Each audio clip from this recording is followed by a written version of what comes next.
ever-changing skyline of Miami represents the evolution and growth of the Magic City. Right in its center, a tower that has stood tall for a century. And Roxy Vargas takes us through the history and the significance of Miami's Freedom Tower.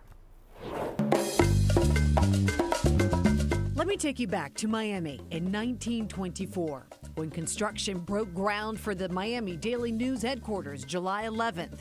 It was the rise of the tower, which was completed July 26th of the next year. That's a strange building to house a newspaper. Spanish Renaissance style was its inspiration. 17 stories, 82,000 square feet of news gathering and information until 1957, with the newspaper relocated and left the tower mostly vacant. In Cuba, the political landscape quickly shifted when Fidel Castro took power. Cubans fled the island, fearing imprisonment, violence, or even death, and many came here to Miami. We were separated from our parents, and we were placed in what was called La Pecera, which was separated by a glass from our parents. He told me that we were never going back to Cuba, and this was going to be our new country. We arrived in this country in August of 1961.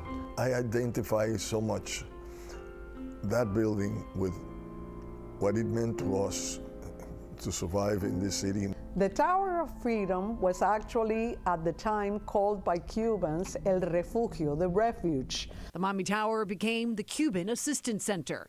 It's why the Freedom Tower is considered the Ellis Island of the South. It was established as a way of receiving the Cuban exile community that had nothing. We went once a month to pick up a big box of food. Powdered milk, peanut butter, which was something very unusual to the Cuban taste.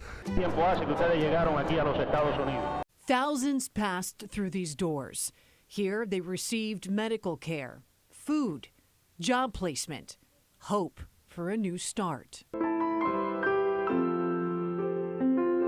And just like the story of the Cuban exile community, the Freedom Tower itself was built up. It was shuttered, but its historic resilience and story still stands. So as a little boy, I remember driving by Biscayne Boulevard with my parents and looking at the beauty of this tower. After years of neglect, it was restored by the Moss family, who themselves started over here. Being able to do that is a gift to this community that gave my family everything.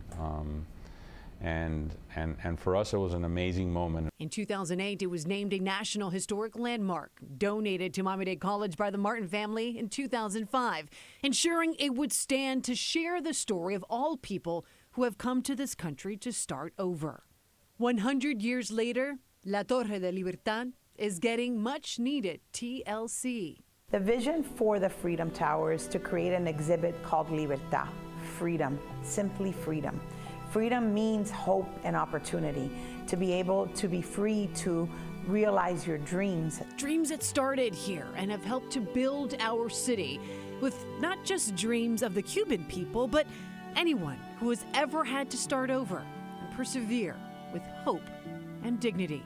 It's a symbol of hope for all of us.